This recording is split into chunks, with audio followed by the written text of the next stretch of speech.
Oh, Jimmy Kimmel. Cool. Are you there? Yeah, hello. What's happening? Do I got to put on my earphones? I can't hear him in here.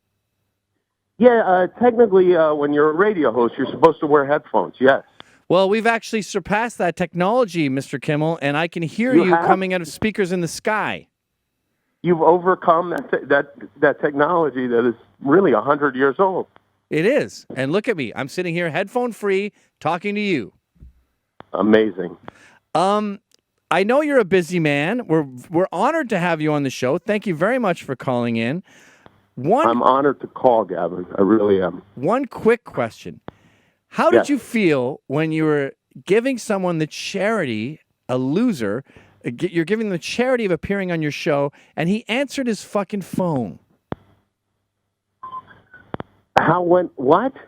When you had Perry on your show, he got a call on his phone and he answered it. Oh, yeah, that's right. When Perry was on the show, he got calling his cell phone. Well, sometimes Perry, yeah, and Don has mentioned this. Sometimes Perry is unprofessional. As simple as that. And you put it into a glass of water, and he was furious. And you bought him a new phone, though, did you not? I don't think we did. No, I don't remember what happened, but it's all a blur. You know, it was more than 13 years ago. Have you sort of lost interest in the project because Perry is such a nightmare to deal with? Well, Perry doesn't make it easy, that's for sure. I mean, you may recall he sued me, and you know that tends to dampen a relationship. And but we made up, and I wish Perry well, and but we haven't really found the right project to work on together. No, it's hard to find a project with someone who is so litigious and insane. Yeah, I've always said that. I don't get why he sued you, though. Johnny Knoxville made him put his dick in a mousetrap. What's that got to do with you? He sued me either, but I'm sure he had really good reasons. Wow. So there's no hope of you really reconciling your professional relationship with someone so unprofessional. I wouldn't say there's no hope, but there's almost an infinitesimal amount of hope. You know? Would you ever consider going to hang out with him at his apartment for 3 days? Well, yeah, sure, that I would do, yes. Have you ever seen his apartment? I have. I've been to his apartment. Oh, really? Oh, yeah. 7722 Reseda Boulevard. What apartment is it, though? The actual apartment. What is it, 104? I don't remember, but probably, yes. 204. Oh, sorry, 102. It's 102 at 7722 Reseda Boulevard. Just knock on all the doors and you'll find him. Well, last time we were there, the manager kicked us out for that. Yeah, sometimes there's problems. The manager doesn't understand they've got a big star living in that complex. You know, it's funny when you introduce people to the project or Windy City Heat, they either are disgusted or they become born-again Christians for it. Yeah, that's absolutely true. Most of them are disgusted, but the people that get into it really get into it. And sometimes it's very surprising. Sometimes there are people that I never, ever imagined would enjoy this sort of thing that really, really love it.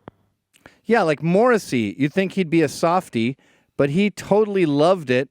And then you introduce it to a punk band like Crass, and they're disgusted. Didn't Sarah Silverman? I spoke to Sarah about this, and she said, it just seems a little too cruel to me. She had mixed feelings about it. You know who does love it is Zooey Deschanel. Right. Which is weird, right? And of Angeline Willie. Evangeline Lilly, yeah. The whole cast of Lost really took a liking to it when in their first season. They would watch it together.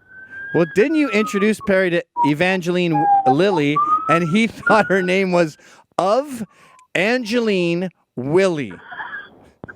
Yes, that is right. So her first name is Of. Someone named her Of. You know, we were going to name my daughter Of, but we decided to name her Jane instead. It's like a French or a Spanish thing, de la renta or something, or de Reseda, of the Reseda. His name should be of. He's de Reseda. Gavin, what happened? I thought you were supposed to have the big three on with you. Oh, we got Don coming on via video Skype any moment now. He'll be discussing shit with Perry. We've got Tom Brennan in studio, as well as Mole. And John Quincy Adams is going to be calling in. Oh, my goodness. What about Mole? No Mole? Oh, Mole's here. Mole's here via video Skype, as well as many fans. And your friend Adam Carolla is even calling in. I always got the feeling Adam Carolla resented, like he just thought, why am I with these fucking losers? No, I don't think so. I don't think Adam wasn't necessarily as into it as we were, but he enjoyed it. I hope so, because we've got a lot of questions for him. He wouldn't be calling in if he didn't, you know? That's true. All right, Mr. Kimmel, well, thank you very much for speaking to us. And I assume we'll have you on the show many, many times from now on. What a wonderful tribute this radio program was to this film. I really think we've now finally come full circle. Well, it's a level of cruelty that only a small percentage of the population can enjoy. So even if you gave Windy City Heat free to everyone in America, it would still be exactly as successful as it is today, which is not very. I think you're right, sadly. But you know what? It's more fun to be part of a tiny club than a big one. Yeah.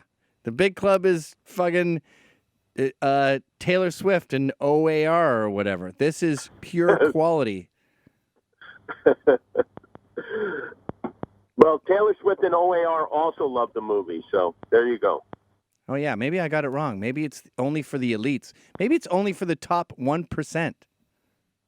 Yeah, maybe it is. Maybe they're talking about it at that big meeting all the business leaders have in the woods every year. Well, we've got some interviews with fans coming up. We'll see what their GDP is and see if they fit the profile of the top 1%. I'm sure they do. I'm sure you probably got like Warren Buffett's son on the line and all the top people. I think they all have eczema. Okay, thank you very much, Jimmy. All right, take care, Gavin. Love you.